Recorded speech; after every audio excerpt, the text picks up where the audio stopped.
आज का हमारा टॉपिक है by distance formula show that four non collinear points form a square.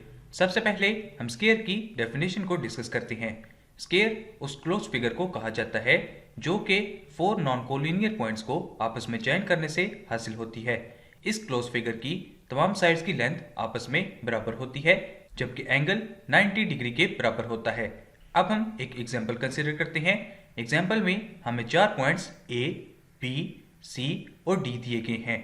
अब हम तमाम पॉइंट्स के दरमियान डिस्टेंस को फाइंड करने के लिए डिस्टेंस फार्मूला को यूज करेंगे। पॉइंट ए बी पर जब डिस्टेंस फार्मूला को अप्लाई किया जाएगा तो हमें ये वैल्यूज हासिल होंगी। इन वैल्यूज को सिंप्लीफाई करने पर हमें ये स्टेप हासिल होगा। इस स्टेप को जब सिंप्लीफाई किया जाएगा तो हमें ये स्टेप हासिल होगा जिससे हमें पॉइंट ए बी की डिस्टेंस 4 हासिल होगी। अब हम पॉइंट बी सी को कंसिडर करेंगे। इन वैल्यूज को सिंप्लीफाई करने पर हमें ये स्टेप हासिल होगा। जब हम इस स्टेप को सिंप्लीफाई करेंगे तो हमें ये स्टेप हासिल होगा जिससे हमें पॉइंट बी सी की भी डिस्टेंस 4 हासिल होगी। अब हम पॉइंट सी डी पर डिस्टेंस फार्मूला को अप्लाई करते हैं।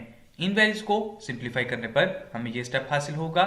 जब हम इस स्टेप को सिंप्लीफाई करेंगे तो हमें ये स्टेप हासिल होगा जिससे हमें पॉइंट सी डी के दरमियान भी डिस्टेंस 4 हासिल होगा। अब हम पॉइंट डी ए पर डिस्टेंस फार्मूला को अप्लाई करते हैं। इस स्टेप को सिंप्लीफाई करने पर हमें ये स्टेप हासिल होगा।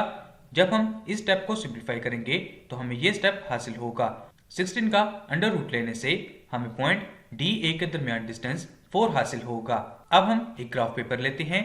ग्राफ पेपर पर जब पॉइंट ए को ड्रॉ किया जाएगा तो हमें ये पॉइंट हासिल होगा। पॉइंट बी को ग्राफ पेपर पर ड्रॉ करने से हमें ये पॉइंट हासिल होगा। पॉइंट सी को ग्राफ पेपर पर ड्रॉ करने से हमें ये पॉइंट हासिल होगा। आखिर में पॉइंट डी को ग्राफ पेपर पर ड्रॉ करने से हमें ये पॉइंट हासिल होगा। इन चारों पॉइंट्स को अब हम स्ट्रेट लाइन के थ्रू ज्वाइन करेंगे। जैसा कि हमने पढ़ा था कि एक स्क्वायर में तमाम साइड्स की लेंथ आपस में बराबर होती है जिसकी वजह से A B, B C, C D और डी ए 4 के बराबर हैं। और हमने ये भी पढ़ा था कि स्क्वायर में तमाम साइड्स के दरमियान एंगल 90 डिग्री होता है।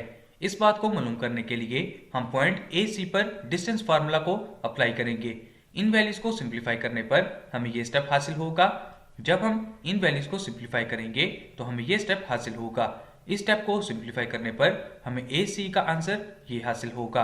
अब अगर हम साइड्स ए बी और बी सी का स्क्वायर लें और इसी तरह ए सी का भी स्क्वायर लिया जाए और इन पॉइंट्स में इनकी वैल्यूज को पुट किया जाए तो हमें बोथ साइड्स का आंसर 32 हासिल होता है जिसकी वजह से हम कहेंगे कि ए बी का स्क्वायर बी सी का स्क्वायर ए सी के स्क्वायर के बराबर है।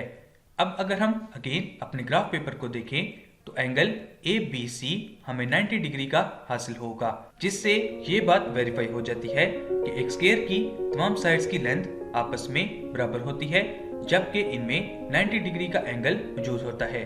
So this is the lesson of this session.